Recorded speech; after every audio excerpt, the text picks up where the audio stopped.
James Cameron is a director that I've had a complicated relationship with over the years. On one hand, he's made some movies that are absolute classics, which I consider top tier until this very day, like Terminator 1 and 2 and Aliens. But in my opinion, from the moment that Cameron shifted his focus to making these type of mega blockbusters that have mass appeal, instead of more edgy sci-fi type of productions, he's really lost what made him so special as a filmmaker. Now don't get me wrong, Titanic is a very well-made film with innovative cinematic techniques for its time, but if you ask me, the overly cliché love story at its center is not all that compelling in spite of its massive box office success, which is why it's a movie that you won't ever catch me rewatching in my spare time. And in my opinion, while Titanic may have been good for Cameron's reputation and bank account, it wasn't good for moviegoers because in a way, Cameron learned all the wrong lessons from it, which is how we ended up with the first Avatar movie that came out in 2009. Another highly profitable movie that was obviously groundbreaking in its visuals for its time, but once again, it had a very dull and unimaginative story, even more so than Titanic. And sadly, Avatar made so much money at the box office that James Cameron ended up dedicating the remainder of his career to just making more and more Avatar movies, which is really a waste considering how talented he is. But if more box office success is what Cameron was looking for, he certainly got it with the release of the second Avatar movie, which came out in 2022, 13 years after the first one. Now to be fair, while I didn't love Avatar: The Way of Water, I didn't completely hate it either, as it was a somewhat serviceable movie, but I pretty much forgot about it 5 minutes after I left the theater and never thought about it again. So this week when I went to see the third Avatar movie, Avatar: Fire and Ash, I wasn't especially excited. Much like with the second movie, I was still willing to give the third movie a fair chance. Now, in this video, I'm going to talk about the main plot of this movie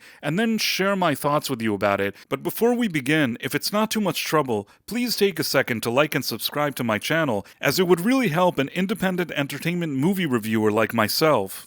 Do it. Avatar: Fire and Ash starts off right after the events of the second movie. Jake and Neytiri, who are the two main Na'vi characters, are having trouble continuing their family life after the death of their older son that we saw in the previous movie. And as they grieve, they find it difficult to raise their younger son, Loak, their youngest daughter, their adopted magical daughter, who's kind of a younger Na'vi clone of Sigourney Weaver's human character from the first movie, and Spider, who's the human son of the main villain from the first movie. Now, in the interest of full disclosure, I never liked how Cameron brought back the bad guy from Avatar 1 in the second movie, now as a blue creature with uploaded memories, as it was both dumb and nonsensical. But if there was one thing that I was relieved and happy about, is that I figured after the bad guy died in Avatar 2, we surely wouldn't have to see him again and deal with this whole stupid plot of him and his son. Unfortunately though, to my disappointment, James Cameron decided to revive this character and bring him back to life for the third movie again. So much like in a Looney Tunes cartoon where the villain just keeps coming back, we have the same bad guy and the same stupid storyline about how he's looking for his son and also wants to arrest Jake and capture him. Again. And man, we already saw all this dumb crap in the previous movie. We really didn't need to see it again. And as I was watching this third movie and I saw exactly what direction it was going in, it really annoyed me. What was a bit different in this movie is that because her son died in the second movie, Neytiri had animosity towards Spider and really didn't want to continue to have him as part of their family. Now, the excuse that she gives Jake is that Spider can't live there anymore because he can't breathe the air of the planet and he needs a special mask, but it's pretty clear that this had more to do with her anger and grief than anything else. Jake tries to find something of a compromise, and he says that as a family, they're all gonna take a trip and drop off the human boy Spider with some other humans somewhere, and then they'll return to their own colony. But as they're flying their dragons, or whatever they're called, en route to dropping the boy off somewhere, another tribe of Na'vi attacks them, and it turns out that they're evil, and they just want to kill all the other Na'vis. At this point, though, the kids get separated from their parents, and to make matters worse, Spider is almost out of oxygen, so he's in danger of dying. When the bad guy general finds Jake and has him cornered, Jake explains to him that Spider is in danger, so they decide to put their differences aside and try to go help him. Meanwhile, all of that becomes rather irrelevant because right before Spider is not able to breathe anymore, the little blue Sigourney Weaver girl takes a jellyfish and shoves it in his mouth until he swallows it, and now he can breathe like all the other creatures in the forest. Why did eating a strange strange jellyfish help him breathe in the forest? Yeah, don't think about it. And then this movie just seems to take every idea we've seen in previous movies and rehash it in the dumbest and most annoying way. Remember how in the previous movie there were some special whales in the ocean that the hunters were trying to get fluids out of because they would give them eternal life or something? Well, now the same hunters are working with the army again to round up the whales again. And in addition, the bad guy general teams up with the female leader of the evil Na'vi who want to kill people, and it's also suggested that he and her are doing,